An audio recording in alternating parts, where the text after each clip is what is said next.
Efésios capítulo 4, na plenitude dos tempos. Quantos irmãos aqui estão acompanhando desde o início? As 4 mensagens, amém. Quem não acompanhou, vá na internet que está lá, se quiser, né? Tá? Então, Efésios capítulo 4, na plenitude dos tempos, vivemos uma nova vida em Cristo. Vamos falar juntos? Na plenitude dos tempos, vivemos uma nova vida em Cristo. Vamos ler o ganho também de podermos, daqui a pouco, terminarmos o capítulo de Efésios. Todo o capítulo, até o versículo 1 do capítulo 5, diz assim: Por isso eu, o prisioneiro no Senhor, peço que vocês vivam de maneira digna da vocação a que foram chamados, com toda humildade e mansidão, com longanimidade, suportando uns aos outros em amor, fazendo tudo para preservar a unidade do Espírito no vínculo da paz. Há somente um corpo e um só Espírito, como também há uma só esperança para a qual vocês foram chamados. Há um só Senhor, uma só fé, um só batismo, um só Deus e Pai de todos, o qual é sobre todos, age por meio de todos e está em todos. E a graça foi concedida a cada um de nós, segundo a medida do dom de Cristo. Por isso diz, quando ele subiu às alturas, levou cativo o cativeiro e concedeu dons aos homens. Ora, as regiões inferiores da terra, aquele que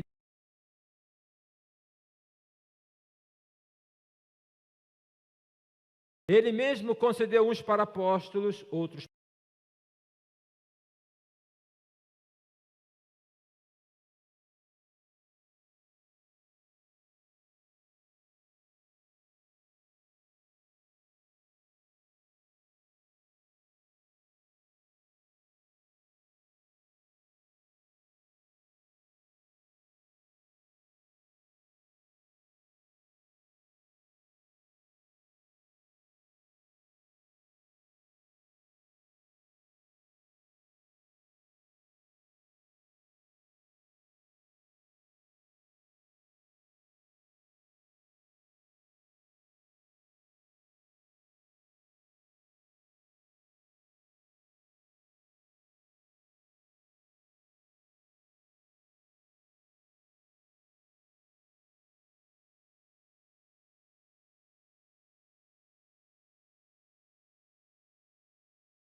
para de forma desenfreada cometer todo tipo de impureza.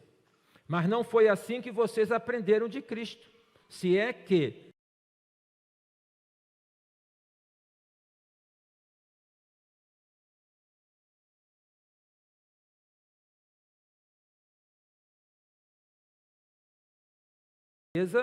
que se corrompe segundo o desejo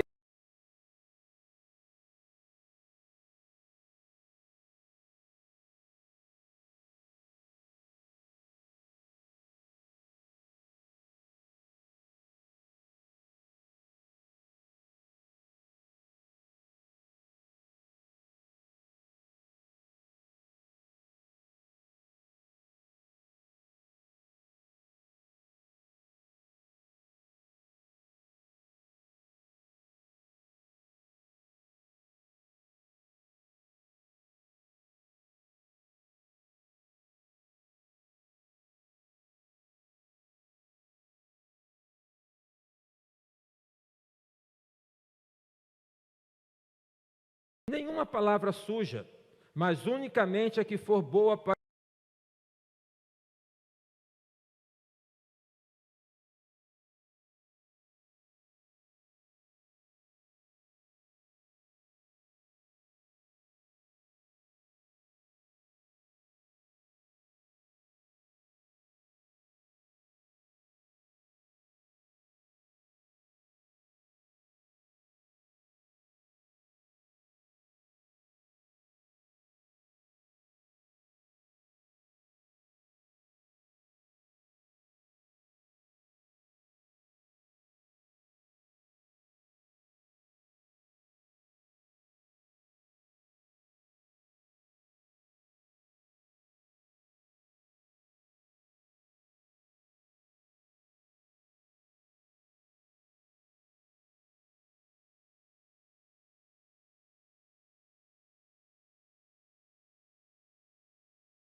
irmãos.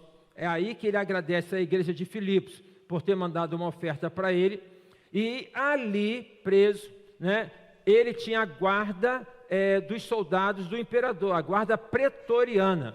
E ele fala na carta aos Filipenses que ele até agradecia a Deus pela prisão dele, porque a partir da prisão dele, toda a guarda pretoriana estava tomando conhecimento do Evangelho. A guarda pretoriana como uma elite da guarda do Império Romano. Alguma coisa hoje como sendo uma polícia federal, uma dessas elites aí.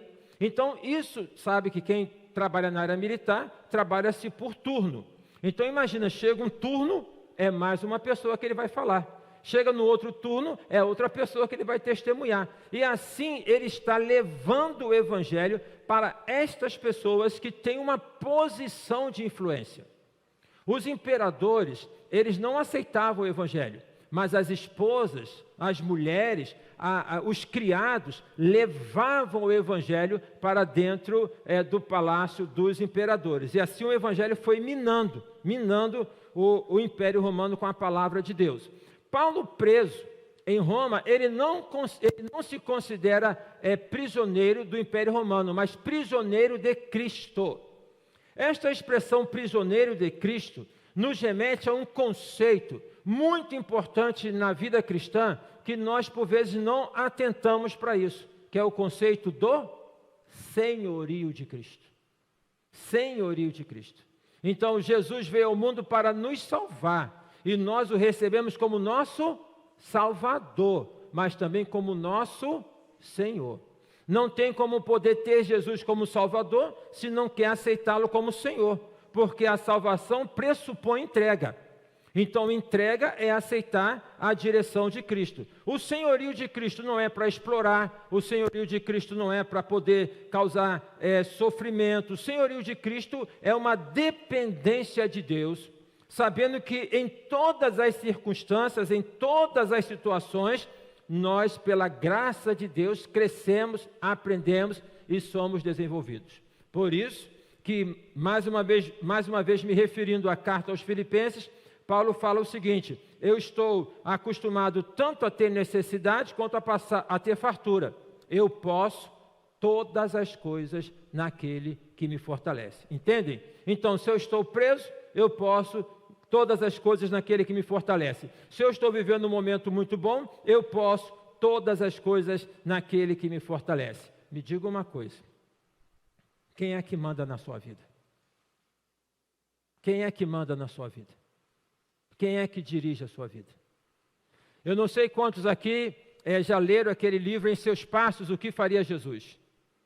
É a história de um pregador, onde ele, ao preparar o sermão, uma pessoa bate à porta da casa, é um pedinte, ele está preparando o sermão, e ele então para com uma certa insatisfação para poder atender aquela pessoa e despachar logo aquela pessoa, tá? E assim ele o faz. E aí depois então chega a notícia, que esse homem vai ao culto, vai à igreja, e aí então depois tem a notícia que ele não está bem, vão ao socorro dele, mas ele falece. E isso toca muito no coração do pastor, e ele fala: se Jesus estivesse no meu lugar, o que ele faria? Ele continuaria o sermão ou pararia para poder dar atenção, não é? Então, quem é que manda na sua vida? Na minha vida mando eu, não é assim que por vezes nós ouvimos? Na minha vida eu manda na sua. A questão é que quando nós entregamos a vida para o Senhor Jesus, é Ele que domina sobre nós. Então, desta perspectiva do senhorio de Cristo, Paulo ele vai enfatizar, agora nesse primeiro trecho, a ênfase que ele está dando nesta carta, que é da unidade. E ele vai falar o seguinte: olha, andem de maneira digna da vocação com que vocês foram chamados. Está falando de quê? Da salvação. Já que vocês agora aceitaram ao Senhor Jesus, andem de maneira digna. Também tem uma história que você já deve ter ouvido, de um soldado do Império Romano, que foi pego lá num desvio de conduta. E aí levaram perante o imperador, e o imperador perguntou assim para ele: qual é o seu nome? E ele disse: César. César é o meu nome. No que o imperador respondeu: ou você muda de nome, ou você muda de atitude. Entendeu? Então, andar de maneira digna. Será que nós temos andado de maneira digna do Evangelho? Como bons representantes do Evangelho, como embaixadores de Cristo aqui neste mundo? E que maneira digna é esta? De que forma é esta? Ele vai dar alguns exemplos aqui. Com toda a humildade, mansidão, longanimidade, suportando uns aos outros em amor. Então, como ele está aqui dando esta ênfase aos relacionamentos, ele vai falar que uma das características deste modo digno de andar é andar em humildade. A palavra no grego, talvez eu não saiba aqui pronunciar corretamente, é tapeinofrorune, tá? E esta palavra para humildade significa modéstia, que tem a ver com a ausência de arrogância e de soberba. Então, andar de maneira digna é não andar de maneira soberba, não querer trazer os holofotes para si, não afagar o eu, mas é ter modéstia, é poder viver desta maneira. Mansidão, a palavra no grego é prautes e significa gentileza. Então, andar de maneira digna nas relações tem a ver com humildade e tem a ver com ser gentil. Você é uma pessoa gentil? Você é uma pessoa assim que trata as pessoas com gentileza? Por vezes nós não tratamos, por vezes eu não trato, tá?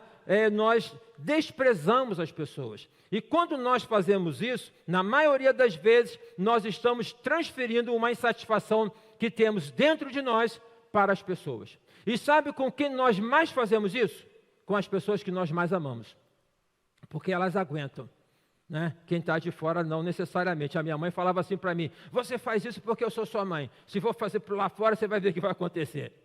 É verdade, não é? Mas preste atenção, gentileza, a maneira de poder agir, não é, com as pessoas. Já ouviram a história do profeta Gentileza? Quem aqui conhece a história do profeta Gentileza? É um personagem mítico, um paulista, mas que passou boa parte do tempo dele aqui no Rio de Janeiro. Um personagem icônico até dentro da psiquiatria, na psicologia. O nome dele era José da Trino. José da Trino, ele morava em São Paulo. E lá em São Paulo ele puxava, então, carregava uma carroça vendendo madeira, vendendo bugigangas para as pessoas. E depois ele mudou para o Rio de Janeiro e passou boa parte da vida dele aqui no Rio de Janeiro. E aí, quando ele está nessa fase adulta, quando ele já é um homem, então ele puxava a carroça, ele estava fazendo um papel como se fosse de burro para algumas pessoas, tá? Mas ele, olha só, ele fala o seguinte: a minha ação é amansador de burros. Então ele se denominava como um amansador de burros, ou seja, uma pessoa que lida com homens que não tinham esclarecimento na cidade. Amansador de burros, fala sério, tem muito burro no ônibus, tem muitos burros no metrô, tem muitos burros, né, por aí. Será que tem burro aqui? Aqui não, né? Ou seja, pessoas que não cedem a vez, pessoas que não cedem lugar, pessoas que não tratam com gentileza. E aí esse homem, né, ele tem lá um episódio na década de 60 de um incêndio que acontece no Grand Circus norte-americano. E que este incêndio vai tirar a vida de muitas pessoas e de muitas crianças. Essa cena toca a vida dele e ele sai de Niterói, ele vem para o local onde aconteceu o incêndio, ele vai fazer ali um jardim, tá? Ele vai colocar um jardim no local que havia acontecido a tragédia e ele coloca então um palco no jardim como sendo um local para poder trazer ele chama isso de paraíso de gentileza. E depois ele começa a peregrinar com vestes brancas, como se fosse um profeta mesmo, tá? Pelas ruas da cidade, e ele vai escrevendo nas pilastras dos viadutos: gentileza gera gentileza. Né? No chão também? Ok. Gentileza gera gentileza. A ideia é essa. Às vezes, nós não desarmamos uma pessoa numa briga porque a pessoa fala alto e a gente fala mais alto. Tá? E aí a gente acaba alimentando a discórdia. Quer ver? Poder assim tirar isso é poder agir com gentileza. A Bíblia já fala sobre isso.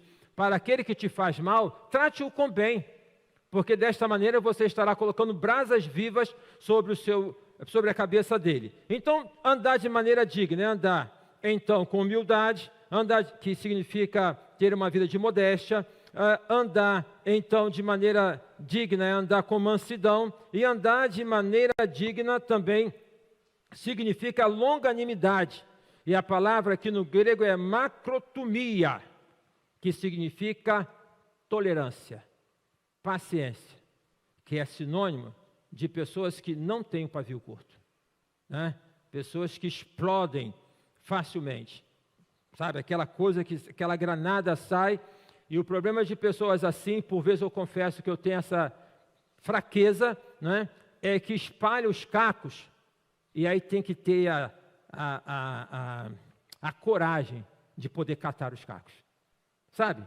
Porque acontece, e depois tem que ter a coragem de catar os cacos. O que significa a coragem? Falar, eu errei, me perdoe. Não que vai reparar a situação, mas você está ali assumindo, inclusive para você não fazer de novo, certo? Inclusive para não poder agir desta maneira. Paulo, então, está falando para os irmãos esta maneira de agir. Agora, me diga uma coisa, agir com humildade, agir com mansidão, agir com longanimidade, fala sinceramente, é fácil? É fácil? Não é fácil. Por isso que ele fala o seguinte, depois de ter dito isso, ele coloca, fazendo de tudo com longanimidade, com toda a humildade, mansidão, com longanimidade, suportando uns aos outros em amor. Então não é fácil agir assim. E entra então em cena essa questão do suportar. Do suportar. Em alguns contextos, algumas pessoas, e você conhece, talvez você seja uma pessoa assim, que tem que ser suportada. Porque às vezes a nossa atitude é intragável, não é? E se não é a esposa que suporta, fica complicado. Ou se não é o esposo, se não são os pais. Então, na igreja, a ideia é que nós possamos assim ter essa ação. É difícil lidar em alguns casos com esta ou com aquela pessoa. É difícil. Você procura ser humilde, você procura ser manso, você procura ser longânimo, mas mesmo assim é difícil. E aí então o exercício é não desistir. Como? É podendo sujeitar em amor. Esta é uma expressão que eu já disse para os irmãos, que quando fomos levar o convite de casamento para a irmã Tabita, lá no Seminário do Sul, eu e Simone, depois à saída ela me abre o texto em Colossenses capítulo 3, 14 e 15, e ela fala, suportando-vos e perdoando-vos uns aos outros. É um exercício para a vida, gente. Hoje em dia as pessoas, no contexto de uma sociedade tão líquida, isso está presente nas mais variadas situações. Mas vamos colocar no contexto de igreja. Às vezes tem lá, não tem uma coisinha que não rola bem, não fica o mal-estar em algumas coisas? Uma palavra que é mal colocada, que você entendeu que como foi mal colocada, porque a pessoa não teve essa intenção. E o comportamento de alguns é o seguinte, eu vou sair da igreja. Eu vou sair. Aí vai procurar uma outra, vai para outra, daqui a pouco vai acontecer a mesma coisa, porque são relações. Acontece na questão do casamento, 50% dos casamentos estão acabando. 50%. O que está acontecendo? Se num tempo onde se pode conversar, né, pode namorar devidamente, escolher, tá, e desfaz. E no outro tempo em que falava assim, você vai casar com esse ou vai casar com essa, não estou dizendo que isso era a maneira correta, os casamentos eram mais duradouros e boa parte deles não era de uma tragédia. É porque as pessoas estão com limiar, assim, de poderem resistir muito, muito baixo. Então, eu não quero mais. Eu não quero mais. Acontece em termos de trabalho também. Teve lá o perrengue com o chefe apertou, eu não quero mais. Aí eu vou trabalhar por conta própria. Aí, para quem você presta o serviço, vai ser aquela pessoa que vai ter, então, a ação. Como se fosse substituição do seu chefe. O fato é que ele está falando para a igreja, e na igreja, porque nós devemos andar do modo digno, devemos suportar uns aos outros. Como? Prestem atenção aqui nas vírgulas, em amor. Porque se for só por você, você vai ficar doente. Suportar sem ser em amor vai ficar doente. Mas quando é em amor, tem uma característica diferente. Dito isso, então, Paulo está falando da unidade da igreja, Aí ele faz um desenvolvimento muito bonito. Ele fala o seguinte: fazendo de tudo, faça de tudo para preservar a unidade do Espírito no vínculo da paz. Então, tudo que você puder fazer para manter a unidade, tudo que você puder fazer, é isso aí. E ele diz, como se fosse, por quê? Porque há somente um corpo e um só Espírito, como também é uma só esperança para a qual vocês foram chamados. Então, a salvação, ela está dentro desse contexto de unidade. Há um só corpo. Qual é o corpo? Qual é o corpo? É a igreja. Nós estamos aqui em termos de congregação, de agência, mas no céu é tudo junto. Então, seja de lá para cá, daqui para lá, não é assim, porque vai ficar todo mundo junto. Se não resolvermos as nossas querelas aqui, duas possibilidades. Ou aquele que te fez mal não vai estar lá, ou você não vai estar lá no céu. Porque imagina no céu um emburrado com o outro. Né? Então, não vai ser possível. Então, há um só corpo, né? Há um só Espírito, e também fomos chamados em uma só esperança. E aí, este versículo é maravilhoso. Há um só Senhor, há uma só fé, um só batismo, um só Deus e Pai de todos.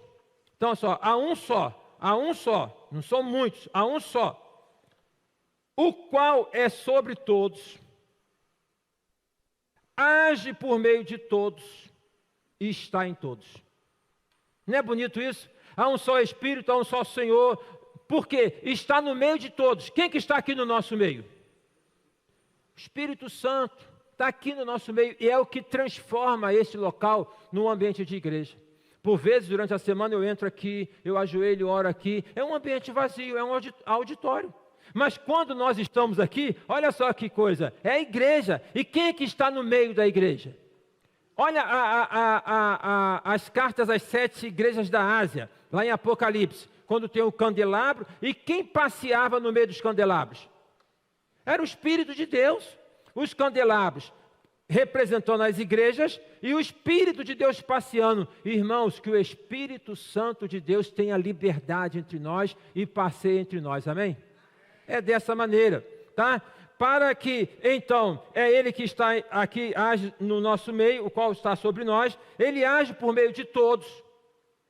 Não é um ou outro, age por meio da tua vida. Ah, mas você sim.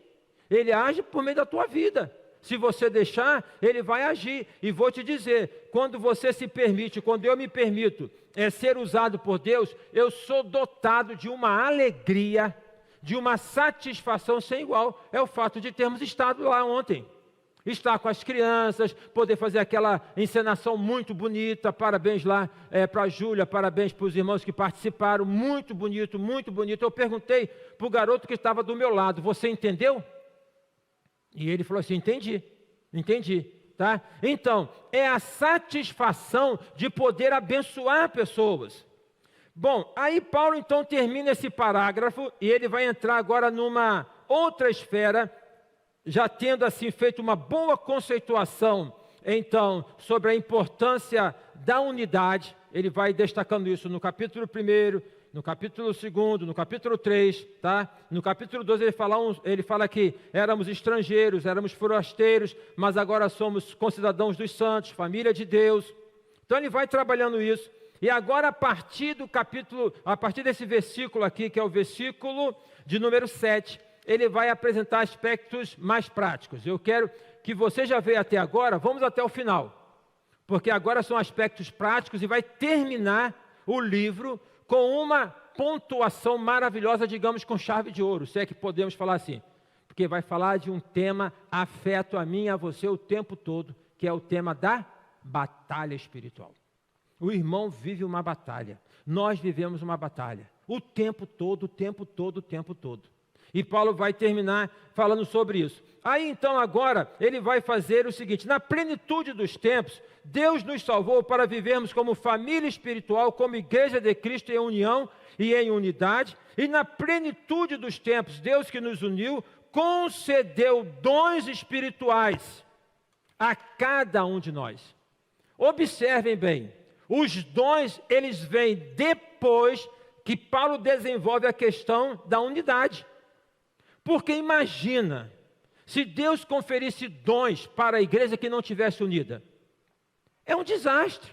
Vai ser tiro para tudo quanto é lado, né? Vai ser cada um querendo puxar um pedaço para poder destacar o seu dom, porque nós somos pecadores, e como pecador contra você, é poder ele contra você, é poder, ele vai colocar isso no capítulo 5, é poder encher do Espírito de Deus, certo? Para que você possa ser alguém que, usado por Deus, não se exalte, mas glorifique o nome do Senhor. Então, é nesta esfera de unidade, judeus e gentios, que Deus confere dons aos homens, dons espirituais. Você sabe quais são os seus dons? Você tem dom? Tem dom? Não precisa levantar a mão. Quem aqui não tem nenhum dom? Todos aqui que têm Jesus têm dons espirituais. Todos. Todos. Paulo desenvolve isso da maneira muito maravilhosa. A graça foi concedida a cada um, não ficou nenhum de fora, a cada um segundo a medida do dom de Cristo. Então a graça, porque dom é graça, ele usa aqui um jogo de palavras, porque o dom é graça e a salvação é uma graça maior. Então, a partir da salvação, esta graça de poder servir foi dada a cada um. Irmão, eu assim digo para você, desenvolva o dom que Deus tem te dado, irmão. Desenvolva. O que Deus tem dado a você, você tem dom, ou tem dons espirituais. É Deus que confere, não é o pastor, não é o Carlinhos Eliane como líder de ministério com casais, não é o pastor Zeca, é o Espírito Santo. São dons e é um leque maravilhoso. Paulo vai falar sobre os dons espirituais em Romanos, vai falar sobre os dons espirituais em 1 Coríntios 12. Fala aqui, é uma coisa maravilhosa. Desenvolva os dons espirituais, certo? Para você poder ter a alegria de poder participar, de ter os resultados. A irmã Edna está aqui, e eu lembro quando o Valdemir, ele aqui era zelador. E eu cheguei uma ocasião, mas algumas vezes, eu falava para ele, Valdemir, meu filho, Valdemir, gente muito boa, Valdemir, meu filho, quando nós temos os resultados na igreja, uma vida que aceita Jesus, irmão, você participa disso, porque você dá uma contribuição enorme para que isso aconteça. Quando está lá na introdução e recebe bem, e é uma coisa que nós precisamos melhorar cada vez mais, você tem uma participação. Imagina que uma pessoa entra na igreja, não deu atenção para ela. Você se sentiria bem assim? Não. Quando está aqui à frente cantando, não de uma maneira espetacular, mas de uma maneira espiritual, isso, gente, é uma coisa que contagia a todos nós. Então, Deus confere dons. E a minha colocação para você é que você desenvolva os seus dons. Mas, pastor, quais são os meus dons? Como que eu vou conhecer os dons que eu tenho? Olha, não tem uma regra básica para isso. Mas a primeira é o seguinte, você exercite o senhorio de Cristo. Coloque a sua vida perante Deus. Segundo, né, aquilo que aparecer, que tocar o teu coração, ninguém te chamou, mas você, por exemplo, observou que no contexto da igreja tem, olha, isso aqui poderia ser melhor. Aí você vem, eu posso fazer melhor?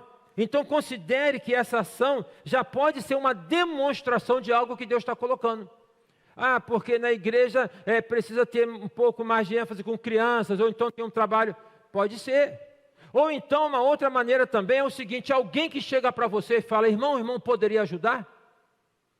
Não quer dizer que esse irmão está apontando, mas você deve participar, porque pode ser ali que você conheça que tem esse dom, certo? De repente você tem um dom de pregar, mas nunca teve oportunidade.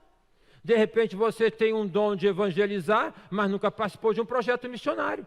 Então, aceite isso, essas possibilidades, o que tem para poder fazer, desde que seja como ontem lá, juntar as cadeiras, carregar as cadeiras, aceita o que Deus coloca para você. Você vai então reconhecer os dons espirituais. Os dons espirituais são dados numa igreja que está vivendo em unidade, versículo 12, com vistas ao aperfeiçoamento dos santos, para o desempenho do seu serviço, para a edificação do corpo de Cristo, até que todos cheguemos à unidade da fé, do pleno conhecimento do Filho de Deus, ao estado de pessoa madura, à medida da estatura da plenitude de Cristo, para que não sejamos como crianças, arrastados pelas ondas e levados de um lado para o outro, por qualquer vento de doutrina, pela artimanha de pessoas, pela astúcia com que induzem ao erro. Mas seguindo a verdade em amor, cresçamos em tudo, naquele que é a cabeça, Cristo, de quem todo o corpo, bem ajustado, consolidado pelo auxílio de todas as juntas, segundo a justa cooperação de cada parte, efetua o seu próprio crescimento para a edificação de si mesmo em amor. Então, o que você faz contribui para o crescimento da igreja. Coisas que contribuem para o crescimento da igreja. Coisas que contribuem para o crescimento da igreja. Primeiro, oração. Oração.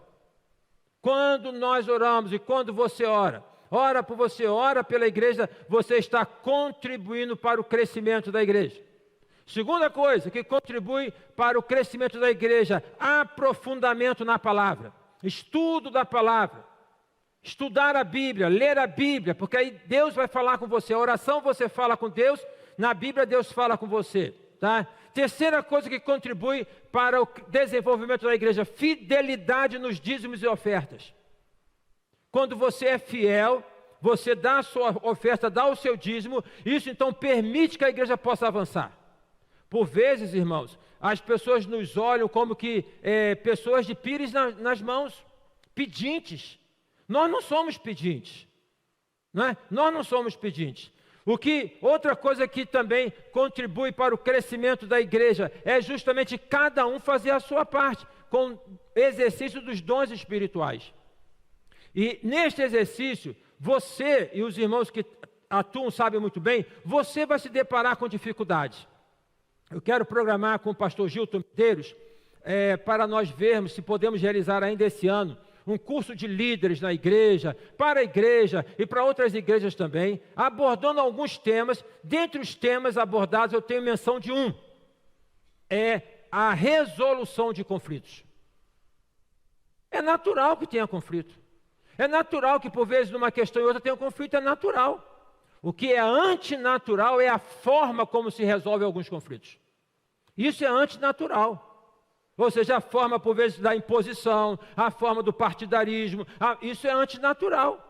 Porque o conflito, ele revela que tem alguma coisa que tem que melhorar. É assim como no seu corpo, no meu corpo. Essa semana eu tive dores nas costas assim, eu tenho que esticar o esqueleto. Tem que fazer alguma coisa, tá? Então mostra para a gente que tem algo que você tem que dar atenção. Na igreja também desta maneira. Mas eu às vezes fico a observar que falta-nos uma certa maturidade na solução dos conflitos. Quando, por exemplo, polariza um com o outro. Sabe, um líder com outro líder, um relator com outro relator. Não é assim que funciona. Não é dessa maneira. Então, são ações e outras poderíamos citar que ajudam no desenvolvimento da igreja. Oração, estudo bíblico, fidelidade nos dízimos, desenvolvimento dos dons espirituais, estar na congregação juntos. Agora Paulo abre uma terceira seção, que é uma seção, digamos que é mais prática, tá? Ele vai dizer o seguinte: na plenitude dos tempos, Deus nos tirou de uma vida velha e nos colocou numa vida nova, para que possamos viver, então, em novidade de vida. Não é esta a expressão, tá? Mas é isso que ele pontua. Ele coloca de maneira clara aqui no capítulo 4 e no capítulo 5 o seguinte: na plenitude dos tempos, Deus nos salvou para vivermos em santidade. Falar de santidade, por vezes, hoje é quase que, em alguns contextos, falar um palavrão. Porque o negócio está tão descabido, está tão assim, tá? Que a gente está nivelando por vezes muito por baixo. Versículo 17, ele fala: portanto digo e no Senhor testifico, não vivam mais como gentios. Veja lá, que vivem na vaidade dos seus próprios pensamentos. Então, não viver como gentios é viver na vaidade dos seus próprios pensamentos. Remete a quê? A nossa a nossa memória, a nossa estrutura de pensamento. A Joyce Meyer tem um livro, que é um best-seller, que vale a pena ler, Campo de Batalha na Mente, ou Batalha Espiritual, alguma coisa assim. Porque, é forma de pensar. É forma de pensar. Eu acho que nós agimos de maneira muito equivocada como igreja, quando nós queremos fazer com que um não crente tenha uma cabeça de crente. Está entendendo? Com que o não crente tenha uma cabeça de crente. E é totalmente equivocado e errado quando, por exemplo, fala assim, pastor, eu sei que os irmãos às vezes falam dentro de uma boa intenção, mas é errado. Pastor, ele é tão bom, é uma pessoa tão bacana, que só falta deixar o cigarro para ser crente. Está errado. Porque tem gente que não fuma e vai para o inferno. Tem gente que não bebe e vai para o inferno. O que falta para poder ser crente? Aceitar Jesus como Salvador. Só falta isso tudo.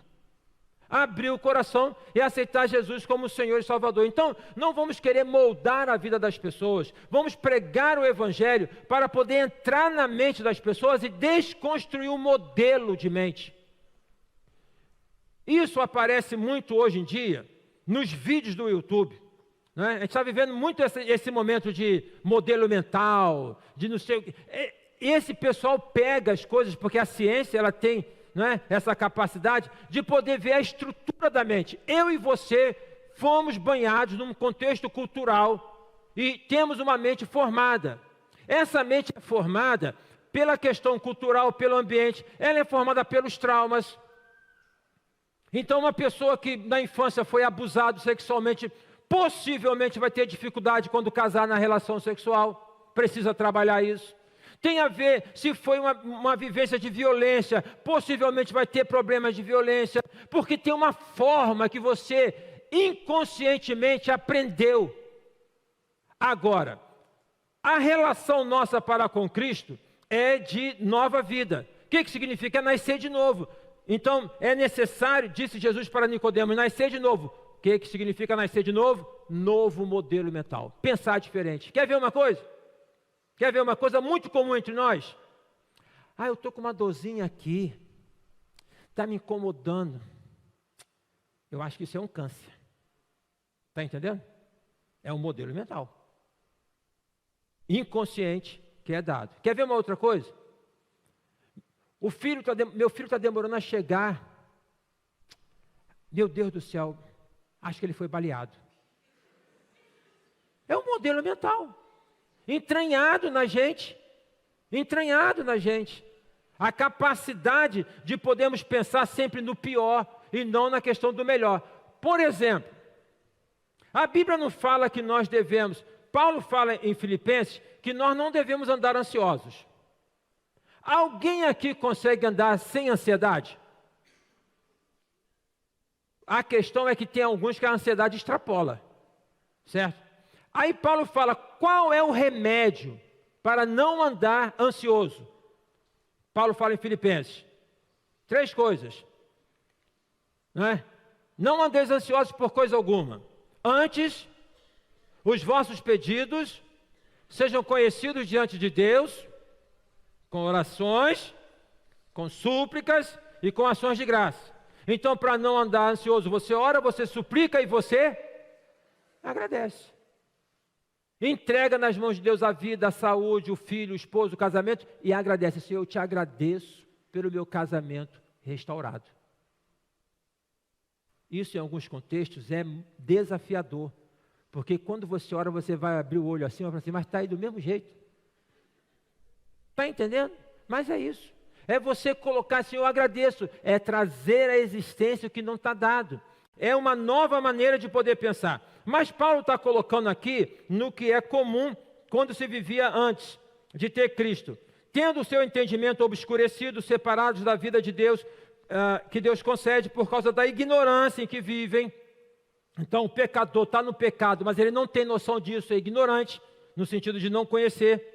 Pela dureza do seu coração, tendo tornado insensíveis, eles se entregaram, presta atenção, por serem insensíveis, se entregaram à libertinagem para poderem de forma desenfreada cometer todo tipo de impureza. Libertinagem é uma palavra que remete a quê? A safadeza. Remete a quê? Remete às questões ligadas à sexualidade. As distorções, a impureza na sexualidade. Este é um outro tema que a gente precisa trabalhar melhor. A palavra no grego é asélgia e tem a ver com excessos sexuais, libertinagem, excessos sexuais. Porque nós não falamos muito sobre isso. Porque nós ignoramos que nós somos seres sexuais. E que o sexo é bênção de Deus. Agora, que o pecado que entrou no mundo afetou o homem por inteiro e numa área tão importante que é a área da sexualidade. O que essa área da sexualidade, ela é tão assim marcante? Porque é onde tem uma grande manifestação do desejo. Do desejo. E lá na Grécia Antiga, tinha então uma prática de uma filosofia hedonista. O hedonismo. Pessoas que vivem pelo desejo. É o século XXI ainda é isso. Pessoas que vivem pelo desejo. Tem desejo, satisfaz o desejo. Eu assisti uma entrevista, né, eu vi de uma personagem, que eu não vou nem citar o nome, você deve identificar, em que falava sobre essas questões da sexualidade, e falou assim, não, porque o meu esposo, se quiser ter relação com outra mulher, tudo bem. Tudo bem, vai experimentar, vai ver como é que é. Desde que ele volte para casa. Os irmãos entendem como é que as coisas estão ficando assim, tão rarefeitas. E esta é uma área, irmãos, que nós precisamos considerar, porque todos nós temos esta afetação. Davi, por exemplo, foi afetado por isso. Né? Foi afetado. E quando nós não reconhecemos as nossas fraquezas nesta área, nós nos tornamos mais vulneráveis a elas. Quando nós tampamos isso, nos tornamos mais vulneráveis. Como que eu devo tratar as minhas fraquezas em geral, mas as minhas fraquezas no que diz respeito à sexualidade? Primeira coisa, entenda que o sexo é um dom de Deus. A questão não é o sexo, é a manifestação dele. É a manifestação. Entenda que o sexo é um dom de Deus. Segunda coisa, compreenda que esta busca pelo desejo, em geral, ela vem para poder aplacar algum nível de insatisfação na sua vida. Algum nível de insatisfação. Não está bem e aí vai querer aplacar com a satisfação do desejo sexual, que dá um prazer. É claro que dá. É nesse viés que entram, na verdade, todos os vícios. Uma pessoa não se vicia, em geral, em maconha, em cocaína, em álcool, assim do nada. Em geral, as pessoas que são viciadas, elas estão ali por conta de alguma coisa que elas tinham de insatisfação e que aquela droga promove uma satisfação para elas, mas ao mesmo tempo que promove, busca para que elas possam fazer de novo, e é a coisa exponencial que vai acontecendo. Outra coisa, coloque perante Deus, diga, Senhor, tem essa dificuldade, tem essa fragilidade, coloca perante Deus, Deus sabe disso. Fala abertamente com Ele. Outra coisa, busque alguém para falar, para poder compartilhar, para poder pedir ajuda. E aí pode ser buscar o pastor da igreja, buscar uma pessoa que você entende que possa te ajudar, é até buscar um profissional, porque em alguns aspectos demanda a busca de um profissional, para poder ter uma maneira mais sadia. O que Paulo coloca aqui é o seguinte, que essa forma de agir, ela está ligada a um modelo de pensamento. E a nossa vida hoje, ela deve ser gerida por um novo modelo de pensamento. Uma outra coisa importante, não tome isso como chapado. Lembrem da palavra da Edmeia Williams. O que ela disse? E isso quando ela falou, eu fiquei assustado aqui.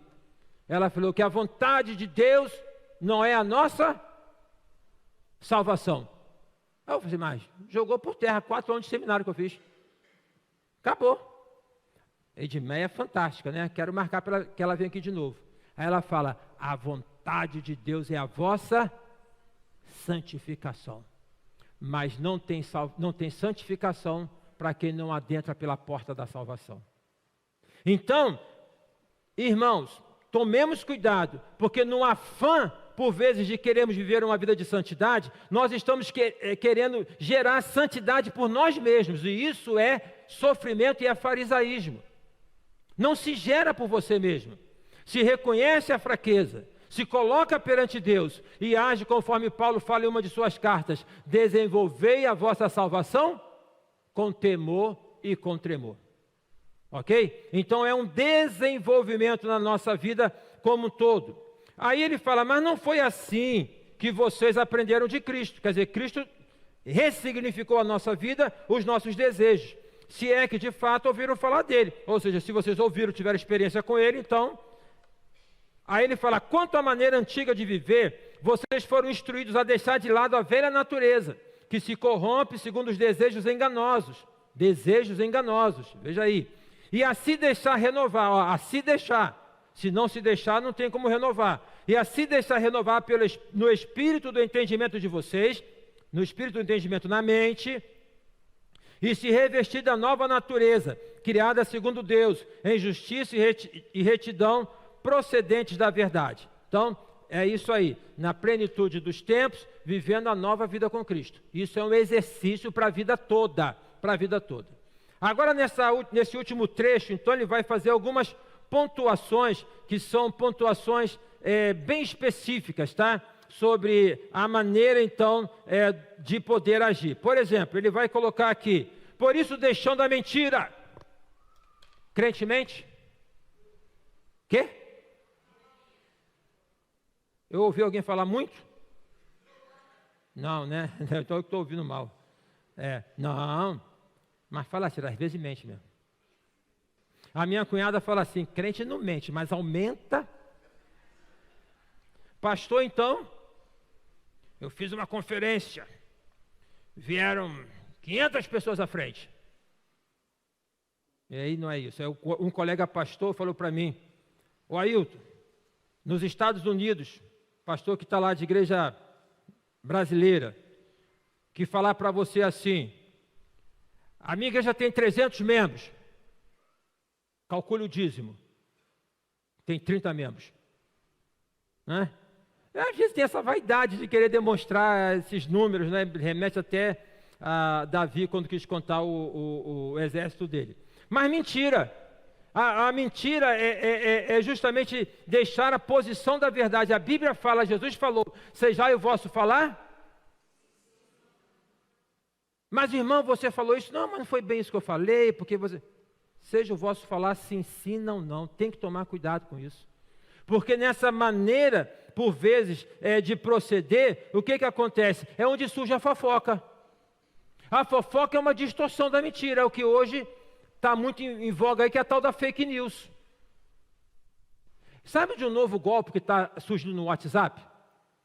Que eu tomei conhecimento, fica esperto, hein? Uma senhora recebeu uma mensagem de vídeo, da filha. Presta atenção. Falando, mãe, eu estou com essa dificuldade e, por favor, me ajude e deposite esse dinheiro na minha conta. Porque a inteligência artificial já está criando essas imagens, E a mãe, essa senhora foi muito esperta, porque ela observou alguma coisa ali que não caía bem e ela não fez. Então, não é? Fiquemos atentos. E nós somos promotores da verdade. Segunda coisa que Paulo fala, e aqui é muito importante para a gente também, pena que o tempo vai ficando reduzido, fiquem irados. Então você pode ficar irado. Eu posso, pastor? Posso. Posso quebrar as coisas em casa? Não, não pode. Pode ficar irado. Pode chutar a porta? Não, não pode. Pode ficar irado. Né? Fiquem irados e não pequem. Ou seja, seria ficar irado e pá, pá, pá. Você pode ficar irado, mas não pode chutar as pessoas, não pode bater nas pessoas, não pode quebrar as coisas. Certo? O que significa isso então? Irar é admitir aquele seu sentimento, é admitir que aquilo foi feito, né? É admitir. Não se vence um sentimento sem admitir o sentimento. Não queira ser bonzinho, admita que em alguns momentos você é malzinho. E entenda isso e coloque, Senhor, eu estou querendo agir com maldade, eu estou querendo matar esse infeliz, mas me dá graça. O que ele fez não se faz com ninguém, pegou o dinheiro emprestado, o miserável não me paga até hoje. Se você empresta dinheiro para alguém, deixa eu falar uma coisa para você. Eu aprendi no Haggai. Quando emprestar dinheiro para uma pessoa, esquece a volta. Se ela te pagar, é lucro. Se você vai emprestar dinheiro para uma pessoa, de um dinheiro que você tem, que vai usar à frente, não empresta. Se você tem para emprestar, empresta, mas esquece. Porque senão depois, quando não pagar, vai ficar complicado. Tá? Se não pagar. Isso não acontece entre nós. Né? Fiquem irados e não pequem. Não deixem que o sol se ponha sobre a ira de vocês. Então, fiquem irados e não pequem. Admitam a emoção, mas não saia quebrando. Não deixe que o sol se ponha, não fique alimentando veneno. Sentimento é uma coisa. Ressentimento é outra coisa. Você consegue fazer a diferença entre sentimento e ressentimento? Tá? Sentimento é o que você está sentindo. Ressentimento é o que você está cultivando. Então, sentir raiva, ira, é uma coisa. Agora, você guardar isso, você está abrindo porta para a acidez dentro de você. Segundo, tá? Antes de concluir aqui essa parte, ele fala, nem dê lugar ao diabo. Então, admita o sentimento, mas não deixe que o diabo use disso. O diabo usa muitas brechas. Ele fala depois o seguinte, no versículo de número 26, ele fala, aquele que roubava, não roube mais. O que é isso? É desonestidade. Quem agia de maneira desonesta, passava o outro para trás, não faça mais isso. Esse negócio de pirâmide, que vez por outra lastra e até na igreja, isso é desonestidade. Sabe o que acontece? O cara que encabeça ganha muito dinheiro. Mas quando quebrar, quem botou, perdeu tudo. Eu conheço pessoas que, levadas, não é, por essa influência, pegaram até dinheiro emprestado. Perderam.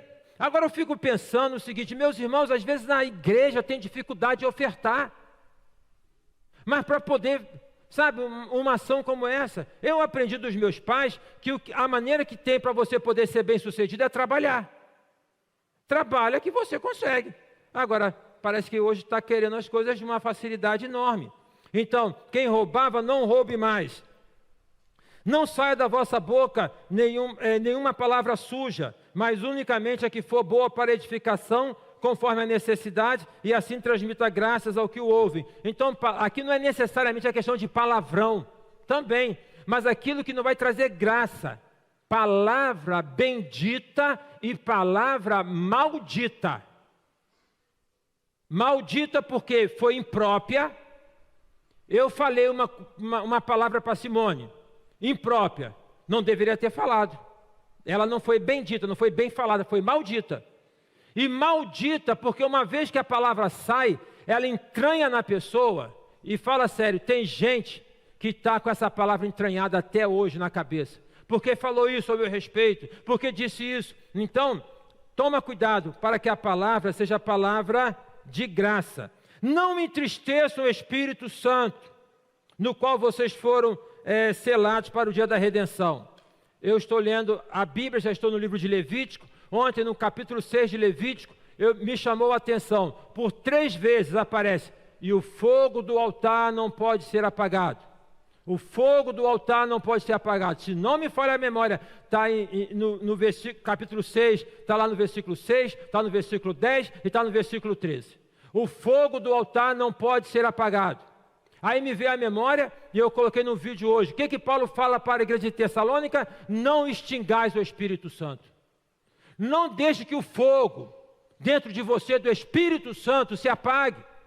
Então, ore, leia a Bíblia, congregue, desenvolva seus dons.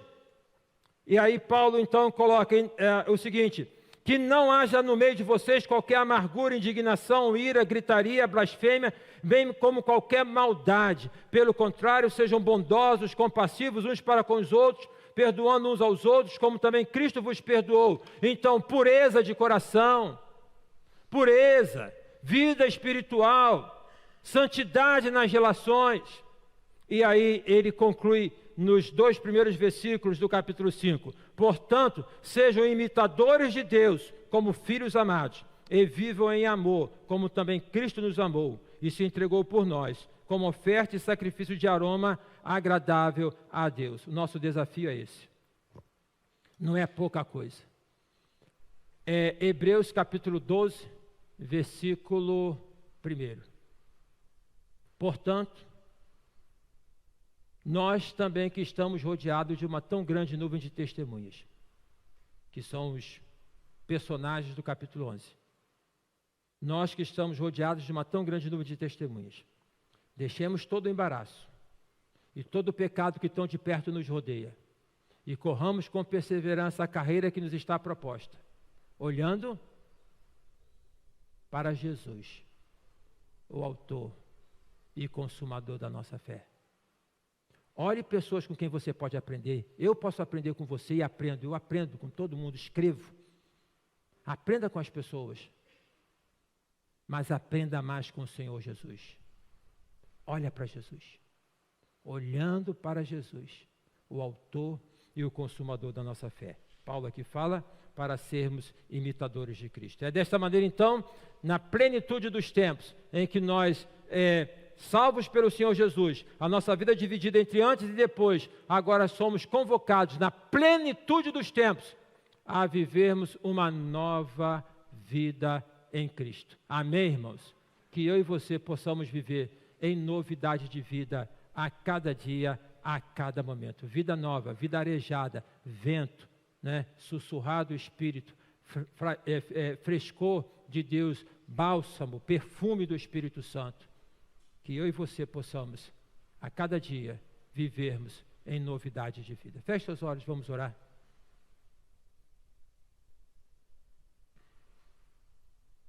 Senhor Deus, Pai querido, Pai amado, louvado seja o Teu nome pela Tua palavra, que é tão rica e que é tão preciosa. Ó Deus, aquilo que escapou aqui, não escapou às minhas palavras, não escapa ao Espírito Santo. E aquilo que foi falado, ó Pai, que tem escapado do Espírito Santo, que o Senhor possa eliminar e só deixar o que é do Espírito Santo. O fato é, Senhor, que na plenitude dos tempos nós fomos alcançados em Jesus, transformados por Jesus, para vivermos uma nova vida, não uma vida velha. Ó Deus, dá graça para termos pensamentos que sejam referentes ao modo de pensar na vida com Cristo. Dê um pensamento mais puro, dê um pensamento mais suave. Ó Deus, vá atuando sobre nós, tirando os nós que amarram a nossa mente, os traumas, as experiências. Que nós possamos na nossa caminhada deixar as coisas velhas e deixando as coisas velhas. E que possamos na nossa caminhada nos apropriarmos a cada dia das coisas novas em Cristo. Que a nossa caminhada seja, como diz a palavra, como uma vereda, a vereda dos justos, que vai se tornando cada vez mais clara, até ser dia perfeito. Abençoa a minha vida nesse sentido. Abençoa a vida de cada irmão. Abençoa a vida da igreja, nesse particular. É a oração que eu te faço, que nós te fazemos, em nome de Jesus. Amém e amém. Amém, irmãos?